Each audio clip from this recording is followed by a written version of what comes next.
Muling nagpulong ngayong araw ang mga miyembro ng Technical Working Group o TWG sa opisina ng Independent Commission for Infrastructure para sa ginagawang pagbawi ng mga ari-arian ng mga sangkot sa flood control projects. Yan ang umaarangkadang balita ni JM Pineda.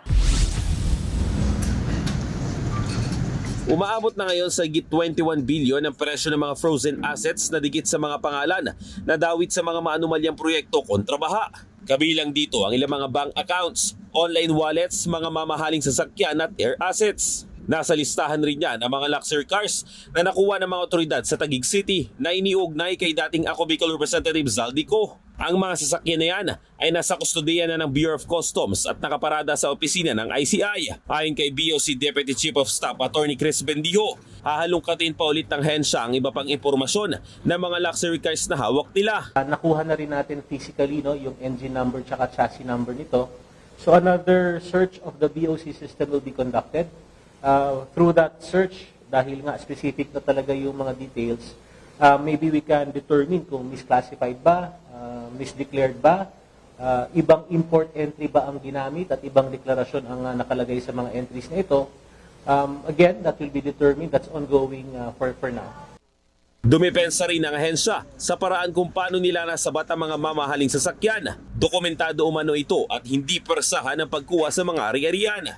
Sabi naman ni ICI Special Advisor Rodolfo Azurin Jr., tuloy-tuloy ang komunikasyon ng bawat ahensyang miyembro ng TWG para matiyak na mabibisto ang ilang mga ari-arian pang dapat makuha. Isang halimbawa nga daw dyan, ang ginawa nilang mabilisang pakipag-ugnayan sa LTO, pati na rin sa BOC nang matanggap nilang impormasyon sa 8 luxury cars niko.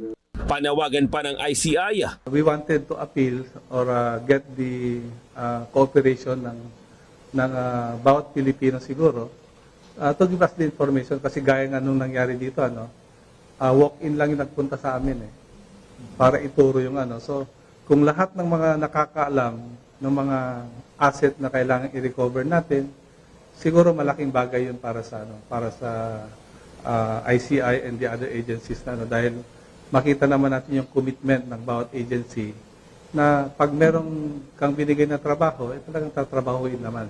Ang kailangan lang natin dyan ay mga impormasyon na manggagaling sa mga may personal knowledge. Sa ngayon, nakakordon sa harapan ng ICI ang mga sasakyan na na-recover noong nakarang linggo. Iba't ibang klase ng luxury cars sa mga ito na umaabot sa bilyon-bilyon ng presyo. Matagal pa rin umano ang prosesong gagawin sa mga sasakyan bago isailalim sa pagsusubasta o auksyon. Ako si JM Pineda ng PRTV News, nagseserbisyo para sa Pilipino.